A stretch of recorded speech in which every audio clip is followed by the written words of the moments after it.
Hello everybody, my name is Sean Dodson. This is my persuasive speech. How many of you are parents in this class? Maybe 20% of you, 25, 30% of you? And of those, how many of you love your kids? All of you, I'm guessing. And of those that aren't parents, how many have little brothers or sisters? Or young friends, or friends of friends? Well, today we're going to be talking about violence in media, mainstream media, movies, TV, video games, all of the above. It is a big risk factor in America today, as much as you may just want to blow it off and not talk about mainstream media with violence. It has been a big reoccurring problem in a lot of America recently, with mass shootings, with suicide, with anything really. So according to the AACAP, researchers have demonstrated that young children tend to imitate really aggressive acts that they see on TV, that they play in video games, that they may even read in a book. Who knows? It is a big problem. It really is. I don't have kids myself, so I can't say how I exposed them to this, because I don't have kids. But for those of you that do, what do you let your kids watch? Is anything fine? Do you limit them? What do you let them play on their game consoles? A lot of times when children see something in a video game, they get a thrill out of maybe shooting someone in a game. Not saying that that's going to happen to them in real life, but a lot of times it does. With a lot of kids, they grow up and they get a rush out of these things, and they enjoy it. It doesn't always lead to problems. It may just be a thought that they have to themselves, or they may never think of it at all. A lot of people know right from wrong, and a lot of them know what's real and what's not. Well, for some people, it does get to them, and a lot of times it leads on to bigger things. As written by the Psychiatric Times, a report was released in the early 2000s, around 2002, by the Secret Service of the United States. There's been 37 fatal mass shootings between 1974 and 2002. Over half of them have been caused by young adults or going into their later years, but they've all of the half have experienced some type of violence through movies, through video games, and they wanted to reenact them on their own. Dr. Eugene Barricine said that the United States has the highest homicide rate of any other country by quite a bit of ways. And he states that a lot of times the government throws that onto video games, media, anything mass media wise, and the NRA blames it on mass media as well. The thing about this is the Japanese are more exposed to media than us from a small scale. Their homicide rate is close to zero. They have they have one of the lowest in the world. Their crime rate is extremely low. So what is the problem here?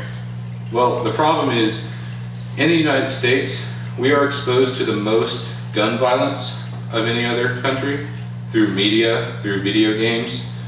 Most countries ban these things. Not saying that's the reason why the homicide rate is so high. I couldn't tell you. But from the stats, and from the facts, half of the shootings in the world today, that's what it's caused by. Common Sense Media stated that violence exposure is a big risk, even though you may not think so. Although some people may not think so at all their entire life, but they see these violent crimes happen every day. They may not think that's the reason.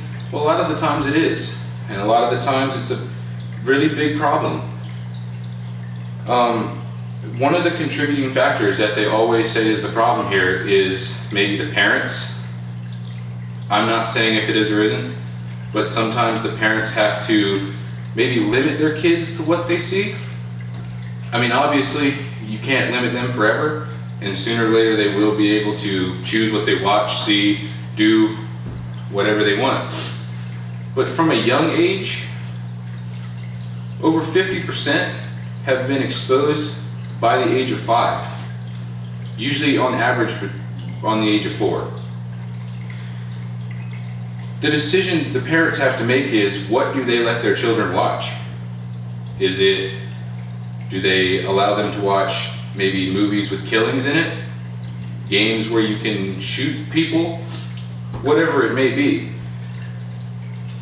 The problem is with children is, when they're exposed to all of this mass media and violence, is there's 3 points that the American Psychological Association made, and they were 3 very good points.